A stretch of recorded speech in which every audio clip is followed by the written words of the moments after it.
Nous allons parler de la sainte convocation. Exode chapitre 12.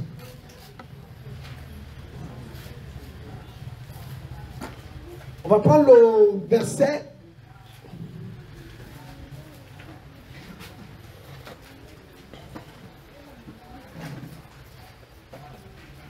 À partir du verset 1. Exode 12 à partir du verset 1. Qui a trouvé? Tu peux faire la lecture? Tu peux lire, hein? Oui, je peux lire. Ok. C'est bon, tu... Oui. Vas-y, mon frère. L'Éternel dit à Moïse et à Aaron, si sera pour vous le premier des mois. Ce mois-ci sera pour vous le premier des mois. Il sera pour vous le premier des mois de l'année. Parlez à toute l'assemblée d'Israël et dites, le 10e jour de ce mois, on prendra un agneau pour chaque famille, un agneau pour chaque maison. Si la maison est trop peu nombreuse pour un agneau, on le prendra avec son plus proche voisin, selon le nombre de personnes. Vous compterez pour cet agneau d'après ce que chacun peut manger. Ce sera un agneau sans défaut, mâle, âgé d'1 an. Vous pourrez prendre un agneau ou un chevreau. Vous le garderez jusqu'au 14e jour de ce mois. Et toute l'assemblée d'Israël l'immolera entre les deux soirs. On prendra de son sang et on en mettra sur les 2 poteaux et sur le linteau de la porte des maisons où on le mangera. Cette même nuit, on en mangera la chair, rôtie au feu. On la mangera avec des pains sans levain et des herbes amères.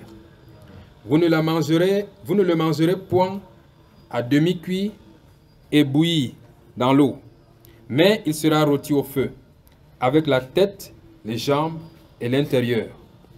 Vous n'en laisserez rien jusqu'au matin. Et s'il en reste quelque chose le matin, vous le brûlerez au feu. Quand vous le mangerez, vous aurez vos reins sains, vos souliers aux pieds et votre bâton à la main. Et vous le mangerez à la hâte. C'est la Pâque de l'Éternel. Amen. Amen. Vous savez, bien-aimés, chez les Juifs, ils ont 2 types de calendrier. Il y a le calendrier religieux et le calendrier civil. Amen. Le calendrier religieux commence au mois de Nissan. Donc, entre le mois de mars et le mois d'avril. Amen. C'est là le premier mois. Et comprenez très bien. S'il vous plaît, comprenez très bien parce que c'est important pour vous et pour moi aussi. Le calendrier hébraïque était les mois. Les mois étaient lunaires. C'est-à-dire qu'ils se référaient à la lune pour voir la durée des mois. Et par rapport au positionnement et l'apparition du soleil, ils définissaient le nombre d'années. Amen. Je vais faire une parenthèse afin que nous sortons de l'ignorance. Qui vous a dit que le 31 décembre, c'est la fin d'année? Qui vous a dit ça? Qui vous a dit? C'est écrit où?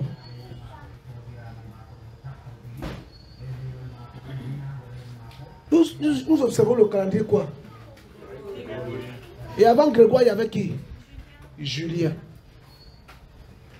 Tous ont ajouté des mois. Julien, c'est juillet. Grégoire, c'est quoi que c'est lui qui a fait août. Je vois qu'ils ont pris les mois, les jours au mois de février. Qui vous a dit que le 31 décembre, c'est la fin d'année? C'est écrit où? Tu es chrétien. Vous voyez les pancartes. la nuit de la traversée. Chaque année, vous traversez. Vous n'êtes jamais arrivé à Canada, chaque année. Tous les ans, la mer Rouge s'ouvre. Non, frère. Non. Les Chinois ont leur calendrier. Même les Éthiopiens, là, qui sont en haut de l'Afrique, là, ils ont leur calendrier. Les Égyptiens, ils ont leur calendrier. Les Mayas, ils ont leur calendrier. Et nous, on a été colonisés. Ou j'allais dire sous protectorat français et anglais. On adopte leur calendrier. Qui était Grégoire? C'était un pape catholique.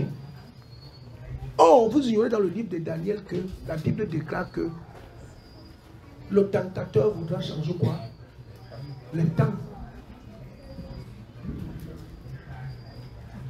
Mais nous sommes là, on change nos habitudes de manger.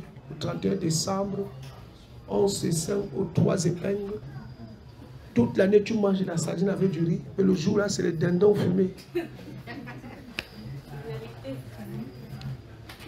On met les lampadaires partout et tout et tout. Qui t'a dit que tu es à la fin de l'année? Les guirlandes et tout ça. Qui t'a dit que tu es à la fin de l'année?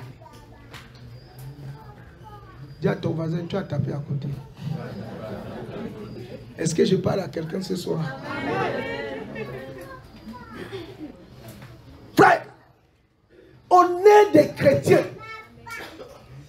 Et la Bible déclare que la première convocation était une convocation qui nous a menés à manger la Pâque.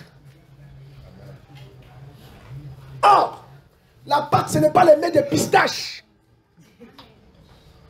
Comme le bassafon. Kedjenkolo.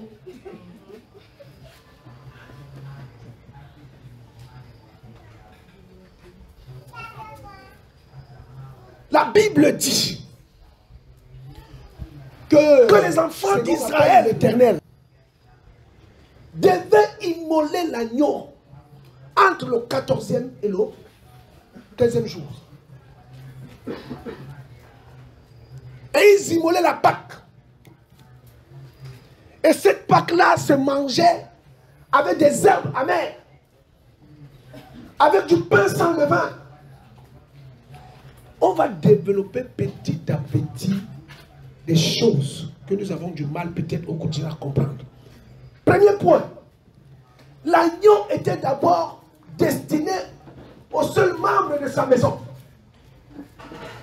Je m'arrête là. Ça veut dire que quand tu reçois l'évangile, avant d'aller sonner sur le toit en route, commence déjà à convertir ton femme, tes enfants. Et quand tu as fini de les convertir, tu peux t'adresser à ton voisin. 1. 2. L'agneau ne devait pas être bouilli. C'est-à-dire que l'évangile ne peut être dilué. L'agneau ne devait pas être mangé à mi-cuit. C'est-à-dire que tu ne peux pas accepter dans la parole du Seigneur une partie et laisser d'autres. Alléluia. L'agneau devait être mangé rôti. Dis à ton voisin rôti. Dis-lui rôti. Dis encore rôti. Frère, vous avez vos fours à gaz ici là. Où vous maîtrisez la cuisson en tournant le poulet comme ça là. Où on voit les femmes qui pressent le poisson, elles tournent, il ne faut pas que le poisson se brûle. Mais là-bas, il fallait que... Alléluia. Amen. Oh frère, le Seigneur nous donne le passage. Alors dans le livre de Lévitique. Arrive. Vous ne mangerez pas la chair et son sang. Lévitique chapitre combien? 18. 18, non? 18. Ça. On va comprendre quelque chose, frère. C'est bon, mon frère? Vous ne mangerez pas la chair et son sang. Car l'âme de toute chair, c'est quoi? C'est dans son. Et le sang, c'est là. Qui a trouvé? C'est 18 ou 19? Hein? Qui a trouvé là? Vers combien? 17. 17. Tu as trouvé? Oui. Ok, mon frère, vas-y. Lévitique 17. Lis. 18, 17. À partir du verset 10, c'est ça? 17 à partir du verset 10. 10. Ok, tu peux lire, mon frère. Si un homme de la maison d'Israël ou des étrangers qui séjournent au milieu d'eux mange du sang d'une espèce quelconque, je tournerai ma face contre celui qui mange le sang, et je le retrancherai du milieu de son peuple. Car la vie de la chair est dans le sang. Je vous l'ai donné sur l'autel, afin qu'il serve d'expiation pour vos âmes. Car c'est par la vie que le sang fait l'expiation. C'est pourquoi j'ai dit aux enfants d'Israël, personne d'entre vous ne mangera du sang, et l'étranger qui séjourne au milieu de vous ne mangera pas du sang. Si quelqu'un des enfants d'Israël ou des étrangers qui séjournent au milieu d'eux prend à la chasse un animal ou un oiseau qui se mange, il en versera le sang et le couvrira de poussière. Car la vie de toute chair, c'est son sang. Amen. La vie de toute chair, c'est son. Or, nous savons que quand on coupe la viande et que vous la mettez au feu, pour que le sang parte de la viande, pour que la viande soit calcinée, dis à ton voisin calcinée. Pour que le sang parte, pour que la viande soit vraiment, pour que la cuisson soit profonde. Amen. Donc ça veut dire que la viande doit rester au... On ne met pas le sel. Hein? Amen ou pas? On n'a pas parlé du sel. Amen. Donc on ne doit pas te donner des papes. En fait, l'évangile doit être donné. Qui est l'évangile? Et Yeshua, non? Et qui est l'agneau? Bon, là, on est en train d'assister à la préparation de Yeshua. Alléluia. J'ai dit que je vais me faire des ennemis ce soir. Donc la viande là doit être calcinée. Et les herbes doivent être comment? Amères. Mais dites-moi, une viande calcinée est-elle bonne à manger ou pas? Hein? Elle perd de sa douceur, de sa tendreur. Elle n'a pas de goût. Alléluia. Il n'y a pas de sel. Il n'y a pas d'arôme. Il n'y en a pas. Il n'y a pas de cube. Tu manges l'agneau là comme ça. Non, on va s'arrêter là. Je me répète. Lorsque le Seigneur Yeshua t'appelle, tu dois manger la Pâque. J'ai dit ce n'est pas le gâteau de pistache. Mais c'est un agneau rôti. Pas bouilli. Pas semi-cuit. Mais rôti. Calciné. Avec des herbes amères. Voilà le repas. Voilà comment Yeshua se présente à toi. Un évangile christocentrique. Un évangile qui t'appelle à une sainte convocation. La pâte ne devait pas être mélangée avec du levain. Or, d'après le livre de 1 Corinthiens chapitre 5, vers le verset 7, là-bas, la Bible déclare que le levain c'est quoi? Le péché. Le titre de ce soir, c'est la sainte convocation. Alléluia. Frères et sœurs, nous sommes passés à côté de l'essentiel. On a mélangé l'évangile du Seigneur avec une cuisine McDonaldisée. C'est mon mot à moi. Une cuisine McDonaldisée. C'est-à-dire qu'on prend le ketchup, on met. On prend le fromage, on met. Tu prends l'huile, tu mets. Tu prends le sel, tu mets. Tu prends les oignons, tu mets. Et après tu te lèves, tu dis, je mange la Pâque. En fait, manger la Pâque, c'est se déclarer quoi? Chrétien. Alléluia. Mais ce n'est pas ça le chrétien. Alléluia. Est-ce que ça va? Est-ce que ça va? Est-ce que... Ne me lapidez pas. Hein?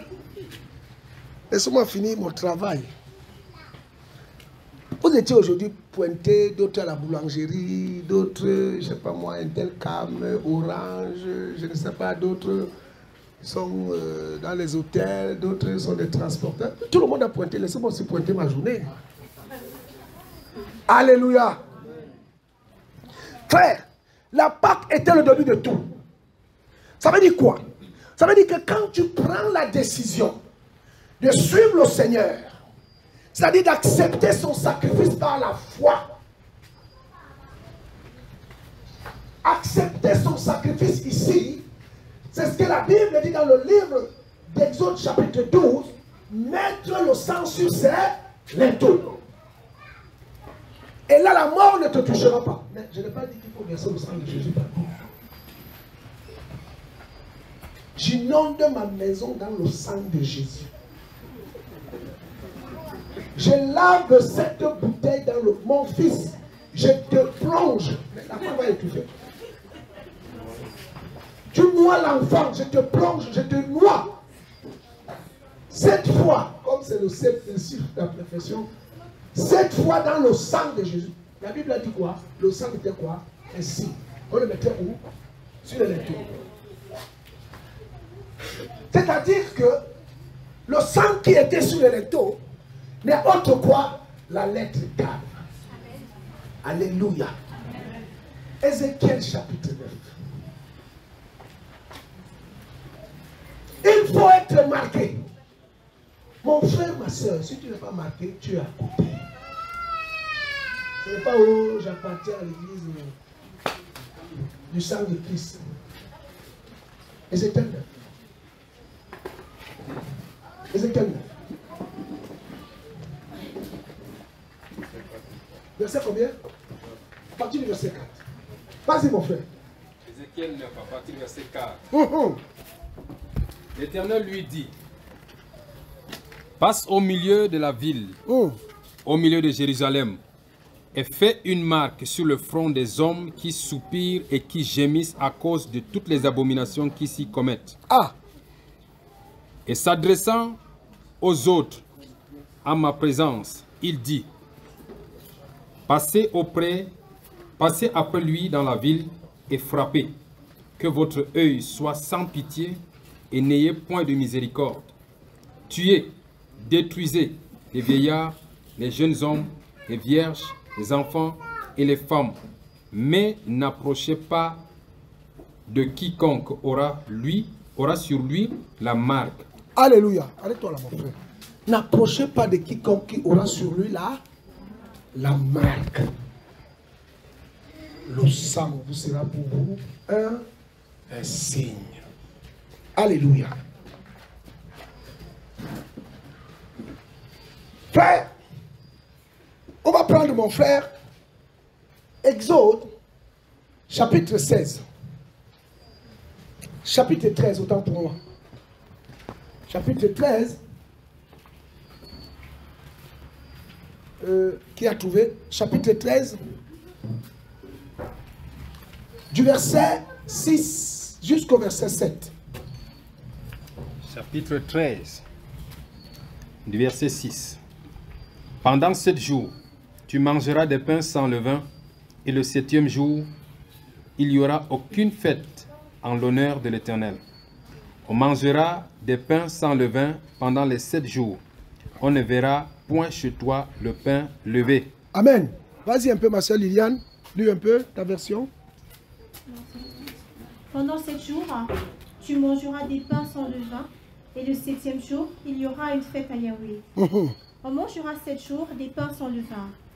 On ne verra pas de pain levé chez toi, et l'on ne verra pas de levain chez toi, sur ton territoire. Amen.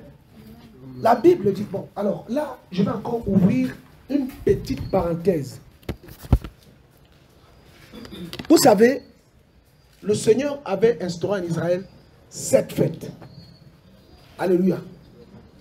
Alors, la première fête, nous venons de la citer, c'était quoi? La Pâque. La deuxième fête était la fête des pains sans levain. Ça veut dire quoi? Et c'est là où ça devient vraiment très intéressant pour nous tous. Et pour tous les enfants du Seigneur qui aspirent à la vie éternelle. Quand on parle de la nouvelle naissance, on parle de l'abandon du péché et de la mentalité. C'est-à-dire qu'on change nos fréquentations. Si hier on te connaissait voleur, aujourd'hui on peut plutôt connaître voleur. Si hier on te connaissait menteur, tu n'es plus cela. C'est le premier jour que le Seigneur te touche. Amen. Mais entre le 15e, qui est la fin de la Pâque, et une semaine plus tard, 15 plus 7, ça fait combien? Jusqu'au 22e jour, ça fait 7 jours. Tu ne devais pas manger quoi? Du pain? Non, tu ne devais pas manger du pain levé. Tu ne devais pas manger du pain avec la levure. Parce que la levure symbolise quoi? Le péché. Et là, le Seigneur dit, du premier jour, c'est-à-dire du jour où tu as accepté Christ dans ta vie, jusqu'au 7e jour. Alors, vous allez me dire, frère, mais le 7e jour, c'est quoi? Le 7e jour, c'est le jour du repos. Or, le repos, c'est quoi? 1. On va quitter cette terre. Pour toi, le 7e jour, c'est la mort. Le 7e jour, c'est l'enlèvement. Pour toi. Donc, si on trouve le levain, si on trouve le péché dans ta maison, or, le Seigneur dit du premier au 7e. C'est-à-dire que le premier, le deuxième, le troisième, le quatrième, le cinquième, le sixième, le 7e. Tous les jours, tu dois faire un effort que ta maison n'ait pas de quoi? De levain. Alléluia. Voilà pourquoi la Bible dit. Vous savez que le Seigneur nous aime beaucoup. Vraiment, est-ce que qui peut dire qu'il ne pêche pas? Personne. Même moi qui vous parle. Je critique, je me moque, je fais tout. C'est pas bien.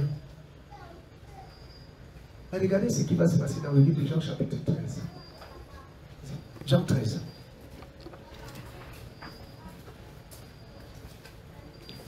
Entre Pierre et le Seigneur, le choix. Qu'est-ce qui va se passer? On va lire à partir du premier verset. Et je vais faire un petit crochet là pour vous faire comprendre encore quelque chose. Jean chapitre 13. Avant la fête de Pâques, Jésus, sachant que son heure était venue de passer de ce monde au Père, ayant aimé les siens qui étaient dans le monde, mit le comble en son amour pour eux. Pendant le souper, alors que le diable avait déjà mis dans le cœur de Judas Iscariote, fils de Simon, le dessein de le livrer, Jésus, qui savait que le Père avait remis toutes choses entre ses mains, qu'il était venu de Dieu, et qu'il s'en allait à Dieu, se leva de table, ôta ses vêtements et prit un linge, dont il se ceignit. Ensuite, il versa de l'eau dans un bassin, et il se mit à laver les pieds des disciples, et à les essuyer avec le linge dont il était ceint. Il vint donc à Simon-Pierre, et Pierre lui dit, « Toi, Seigneur, tu me laves les pieds ?» Jésus lui répondit, « Ce que je fais, tu ne le comprends pas maintenant, mais tu le comprendras bientôt. » Pierre lui dit, « Non, jamais, tu ne me laveras les pieds. » Jésus lui dit, « Si je ne te lave, tu n'auras point de part avec moi. » Simon-Pierre lui dit, « Seigneur, non seulement les pieds, mais encore les mains et la tête. » Jésus lui dit, « Celui qui est baigné n'a besoin que de se laver les pieds pour être entièrement pur. » Alléluia. Acclamons le Seigneur parce que c'est une nouvelle. Gardez les questions pour la fin. C'est une nouvelle merveilleuse. Regardez, frère. Regardez très bien ce qui a été dit là. Et ce passage-là, il est anodin. Mais c'est un passage qui est clé pour notre salut. Les pieds symbolisent quoi? La marche. Alléluia. Alléluia. Non, répondez frère, c'est des choses très importantes. Or, ta vie sur terre symbolise quoi? La marche. Mais le Seigneur dit, celui qui est marqué, il a été purifié par mon sang, racheté. Mais il ne meurt pas tout de suite. Il va faire quoi? Il va marcher. Pendant que tu marches, il y a quoi? La poussière, la boue, la pluie. Tu ne vas pas arriver à destination comme tu as commencé. Dis à ton voisin qui a le bleu, le bleu. Jésus, vous avez déjà entendu l'enseignement Jésus-Christ le bleu, qui enlève toute tâche. Vous avez déjà entendu cet enseignement? Dis à ton voisin, il y a le bleu. Le bleu.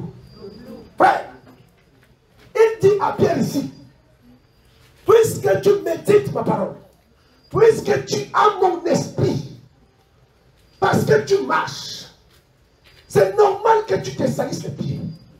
Mais moi, 1 Timothée chapitre 2, il dit quoi? Il dit quoi? Il dit qu'il y a un seul médiateur entre Mashiach et Elohim. Jésus-Christ, homme. Il dit, papa ne touche pas.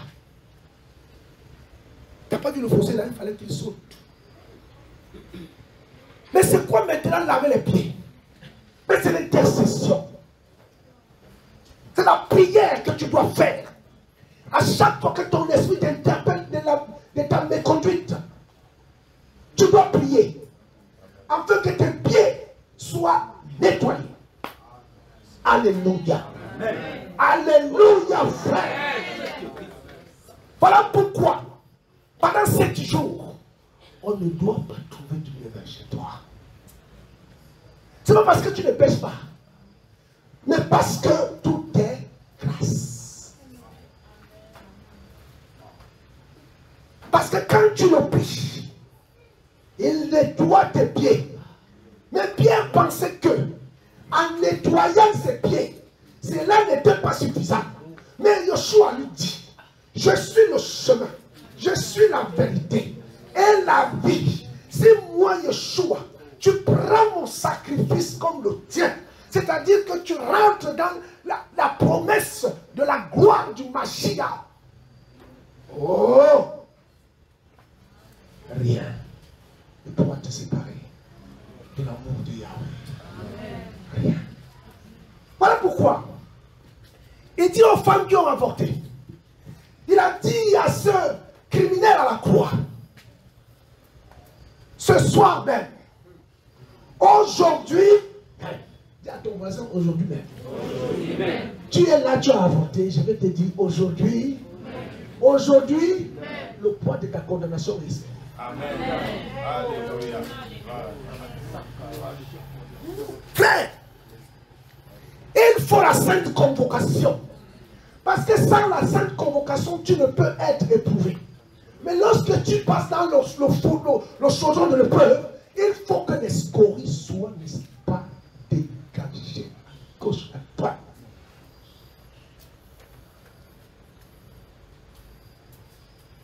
Sept jours, c'est ta durée de vie terrestre.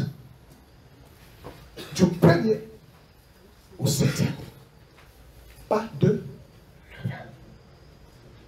Le levain de la malice, du vol, du mensonge, de l'avortement, de la criminalité, du viol, de l'orgueil. J'en sais rien. Le levain.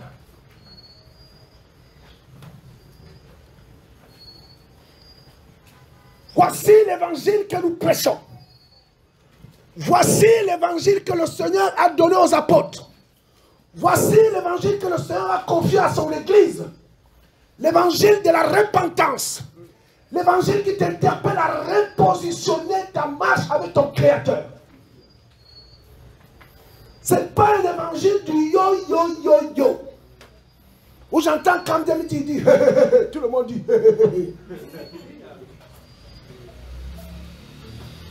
il dit, yeah, tout le monde dit, yeah. Frère, est-ce que l'ange Gabriel au ciel est devenu MC Solar?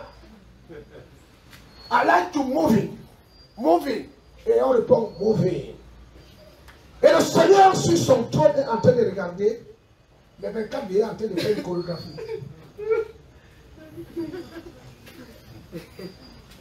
Et le Seigneur il acclame.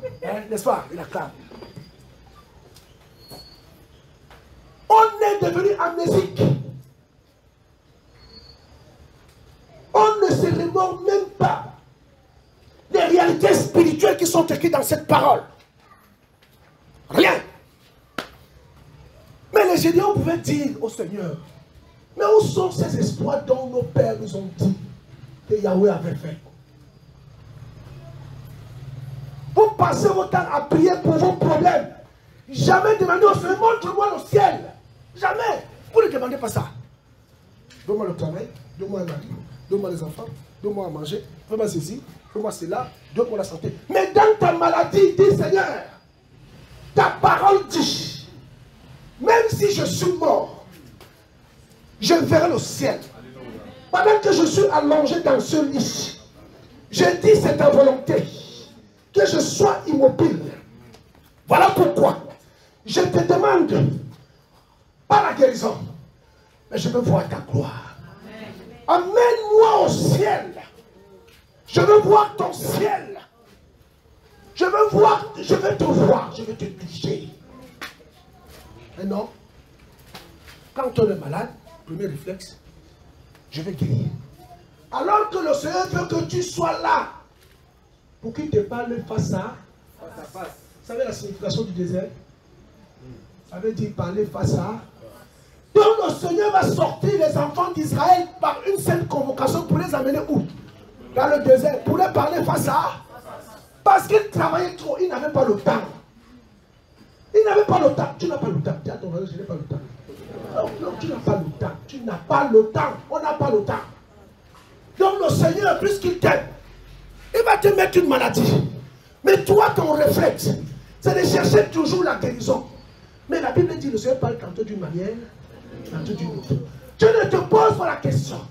Pourquoi je suis malade? Pourquoi je n'arrive pas à me déplacer? Pourquoi tu me laisses dans ce travail où on me munit tous les jours? Pourquoi tu permets ça? Pourquoi tu permets que mon mari me méprise comme ça? Pourquoi tu permets ça? Pourquoi l'homme que j'ai connu, je parle à une femme, pourquoi l'homme que j'ai connu dans le monde n'est pas celui qui est maintenant dans le foyer? Le Seigneur te veut dans le désert. Alléluia. Pour te parler face à face. Frère, je connais les femmes. Une femme ivoirienne qu'on appelle Hélène Ouattara, qui était battue au quotidien, humiliée, insultée, injuriée par son mari. Mais cette femme, une femme de valeur, qui a pris ses métissures, qui a pris ses souffrances et qui a transformé cela en une marche de gloire. Une femme onctionnée, une femme qui dégageait la puissance du Très-Haut. Une femme qui, au lieu de pleurer, essayait de joie, parce que dans ses souffrances, dans sa souffrance, il a prié comme Étienne. Il a dit, Seigneur, voici les cieux sont ouverts. Voici les cieux sont ouverts. Et je vois le Fils de l'homme. Je vois le Maître. Je vois Yeshua. Il est assis debout à la droite du Père. Araya Kanda Basaya. Orokondo Yobokosoko. Hindaya Baba Baba Baba. Frères, sœurs, dans cette convocation, C'est la rencontre dans le désert. As-tu déjà traversé le désert? Va dans le désert. Va dans ton désert. Arrête la distraction. Va dans ton désert. Ton époux t'attend. Arrête de courir devant les prophètes. Va dans le désert.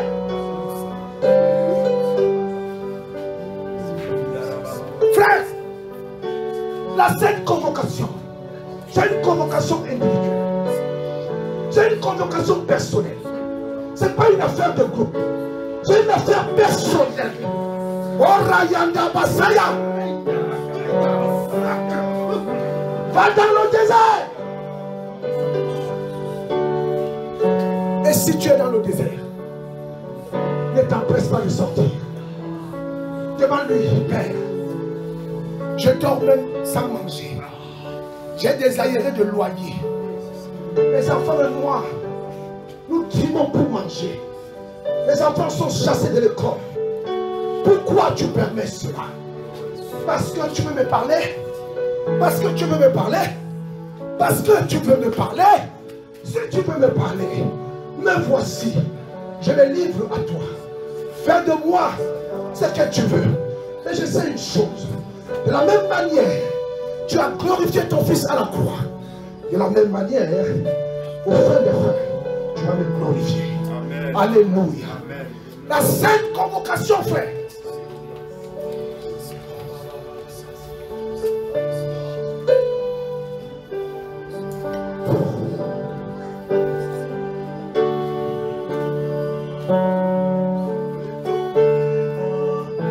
Le Seigneur va appeler Moshe. Il dit, viens vers moi. Et Moïse va monter. Pendant 40 jours et 40 nuits, il va lui parler. Mais Moïse, il va descendre avec un plan. Frères et sœurs, la Bible dit, dans le livre de 1 Corinthiens chapitre 3, à partir du verset 16, ne savez-vous pas que vous êtes le temple du Saint-Esprit et que l'Esprit de l'Élohim habite en toi? Mais pourquoi tu te livres au péché quotidiennement? Vous voulez l'évangile qui vous couvre, qui vous amène en enfer, alors que le Seigneur te met dans sa félicité. Oh non. Quel évangile voulez-vous faire? Le maître a tout fait. Il dit à Moïse, voilà comment tu construiras ma maison. Le plan est donné. Mais pour savoir le plan de ta maison, pour savoir le plan, j'allais dire, de sa maison, il faut aller dans le désert.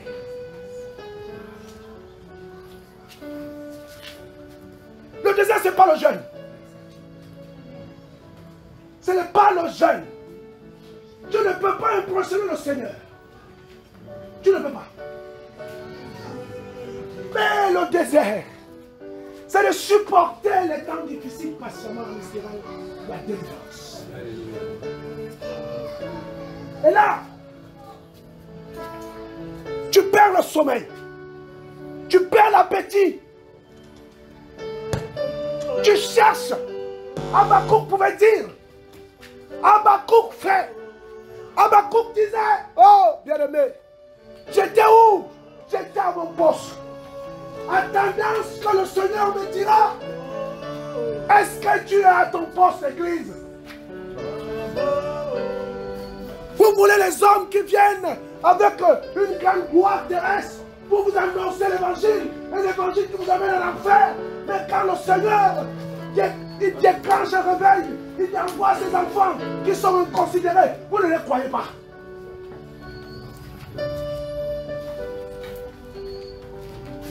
La convocation. L'agneau était mangé, calciné, frère. Et toi, quand on te dit, laisse ton petit copain, laisse-le. Je suis chrétien.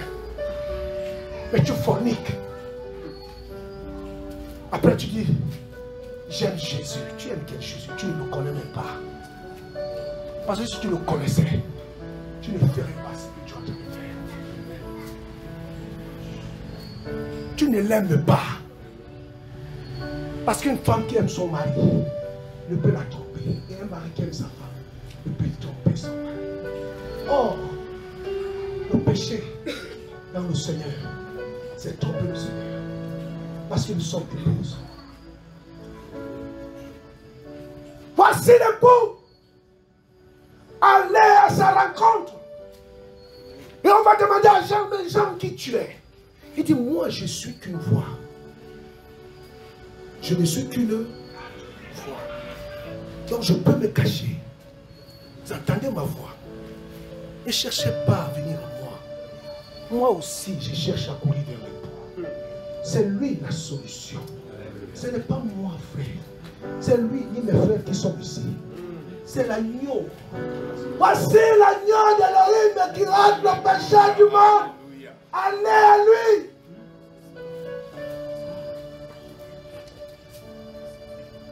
La convocation est donnée, frère. Si la mort arrive maintenant, et où iras-tu? Dis-moi.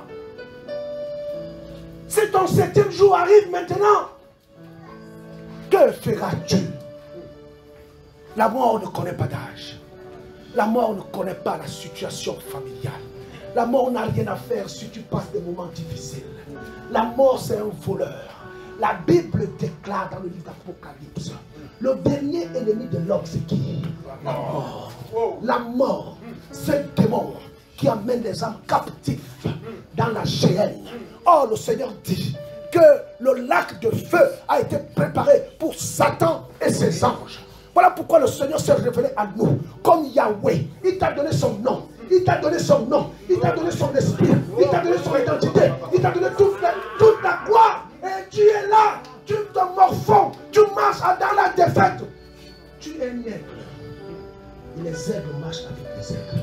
Et sauf que toi, aigle, toi, aiglon, tu vas te laver dans la main avec les canards. Alléluia. Tu n'es pas à ta place.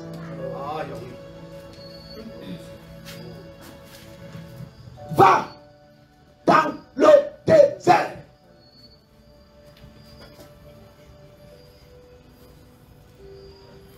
Et pendant le désert, beaucoup sont morts. Les prophètes comme Myriam, Marie, sont d'Aaron est mort. Dans le désert. Tu peux mourir dans le désert. Sans atteindre la terre promise. La Bible déclare que Jésus-Christ est l'accomplissement de tout prophétie. C'est-à-dire que si on t'a promis que tu vas te marier, que tu ne te maries pas, que tu meurs vieux, tu te maries à Christ. Amen. Amen. Oh.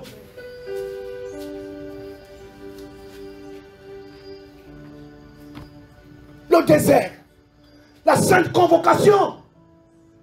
On ne veut pas se dépouiller. Dans un couple, chacun cherche à préserver ses intérêts. Ni l'homme, ni la femme. Personne ne veut s'abaisser. Ils oublient les Écritures en disant que celui qui s'abaisse sera élevé. Tu es en concurrence avec ta femme. Tu veux montrer que tu es l'homme. La femme veut dire, parce que j'ai vu ma mère être battue par mon père, je ne me laisserai pas faire. Mais vous êtes dans le Seigneur ou pas? Vous avez vu Jésus gifler les apôtres? Alors pourquoi penses-tu donc que ton mari va te gifler alors que tu es dans le Seigneur?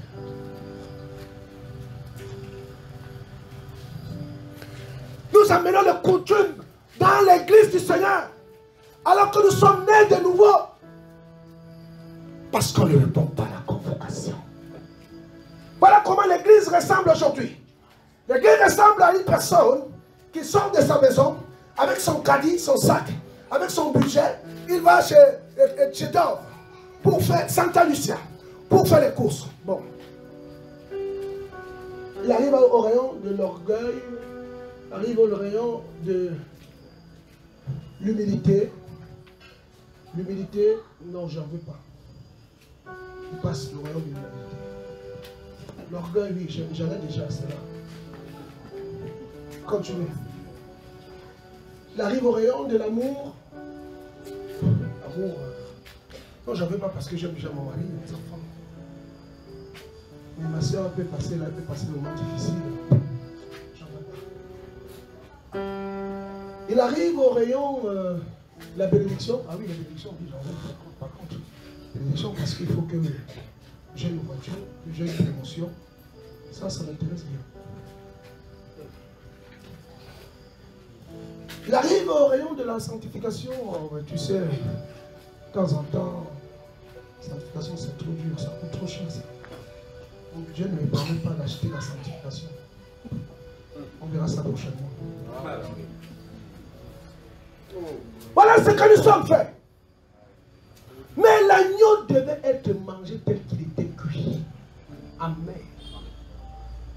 Avec les herbes à. Amen. Pas d'arôme. Pas de sel.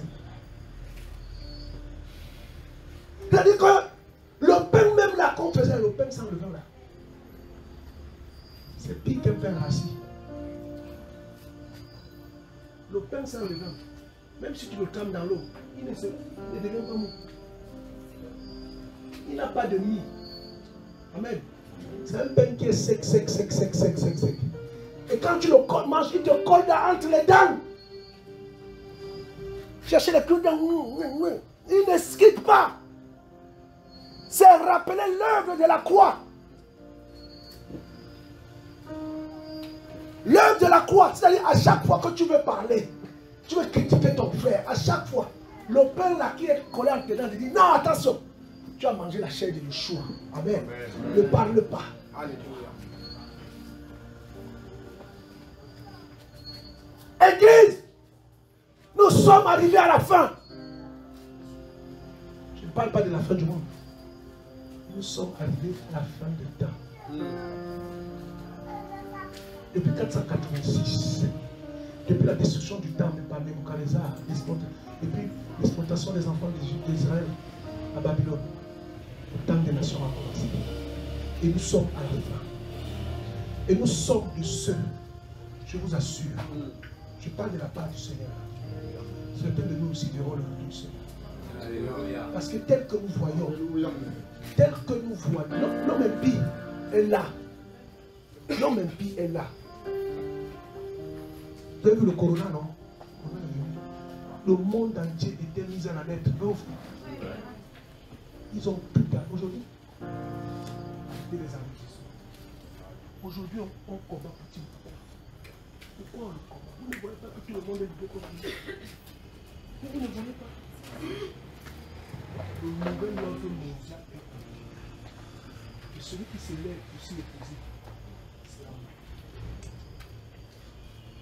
Personne ne peut acheter ni vendre sans la marque. Vous avez la vaccination, non?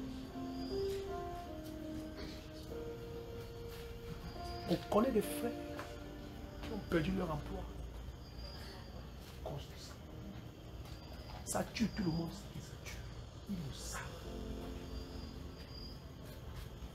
Chrétien, pas te vacciner, tu cours aussi. Premier, deuxième, troisième, quatrième. À qui tu as cru? Où est ta foi? À cause d'un morceau de pain, tu oublies l'évangile. Parce que le ventre est devenu ton Elohim, le ventre est devenu ton Dieu. Et Philippiens le dit, il dit dans le temps de la fin, certains auront pour Dieu quoi? Leur ventre.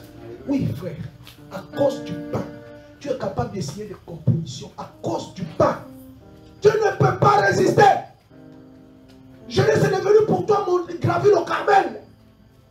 Même les cousins qui montaient au Mont Carmel, c'est plus facile pour lui que toi de passer 2 jours sans manger. Et tu veux que le Seigneur te parle? Tu veux rester avec ton caractère? Tu veux rester avec ton cœur dur, impénitent? Et tu te dis chrétien? Non frère, tu n'es pas chrétien. Je suis désolé. Je ne te juge pas. Mais par vos actions, vous serez quoi? Condamnés. C'est ça. On reconnaît l'arbre à ses fruits. Je ne te juge pas. Mais ce sont tes œuvres qui te montrent contre toi. Si tu me haïs, je m'en fous. Mais tu sais au fond de toi que là où tu es là, tu n'es pas en accord avec celui qui t'a créé. La Bible dit, frère, Jésus a saigné, il s'est dévêtu. Il a montré sa nudité. C'est-à-dire que l'homme a poussé le Seigneur à se dévêtir et à se dépouiller pour venir laver tes pieds.